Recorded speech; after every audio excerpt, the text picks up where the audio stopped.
मला अभिनंदन करायचं आहे तिन्ही नेत्यांचं।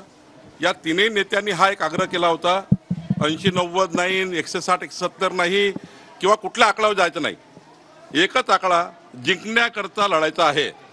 जिथे अजितदादा जिंकेल तिथे अजितदादाचा आग्रह आम्ही मान्य करू, जिथे एकनाथ शिंदे जिंकेल त्यांचा आग्रह मान्य करू, आणि जिथे आम्ही जिंकतोय त्या ठिकाणी ते आग्रह मान्य करतील। हाच महायुतीचा फॉर्म्युला आहे, याच्यापेक्षा वेगळा फॉर्म्युला नाही आहे।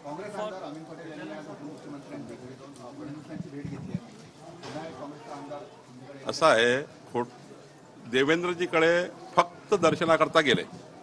आता गणपती करता गेल्यानंतर, गणेशजीच्या दर्शनाकरता गेल्यानंतर बघा, सरन्यायाधीशाकडे माननीय मोदीजी गेले, आता इकडे देवेंद्रजीकडे दर्शनाला गेले। यात काय नवीन आहे?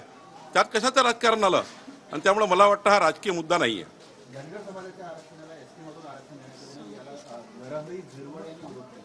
असं आहे, जे आरक्षणाच्या नियमात बसतं ते सरकार पुढे जातं। आरक्षणाबद्दल फार काही मी बोलणं योग्य नाही। नियमाप्रमाणे ज्यांना ज्यांना संविधानिक पद्धतीने आरक्षण देण्याची पद्धती आहे त्या पद्धतीनं तिथे आरक्षण मिळत असतं। मुख्यमंत्री बोलले की स्ट्राईक रेट वरून जागा वाटपाचं निश्चय होईल, म्हणजे असं माहिती येत आहे पुढे। स्ट्राईक रेट जास्त असा नाहीच आहे।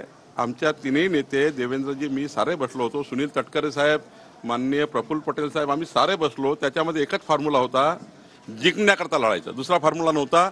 आणि मला हे क्लॅरिटी करत, जसं अमीन पटेलचा आपण विषय आणला, अमरीश पटेल साहेबांबद्दलही काल त्या ठिकाणी चर्चा केल्या।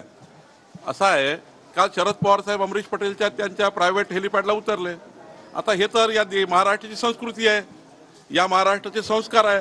कोणी आपल्याकडे अतिथी आला त्याला पुष्पगुच्छ द्यावं लागतं।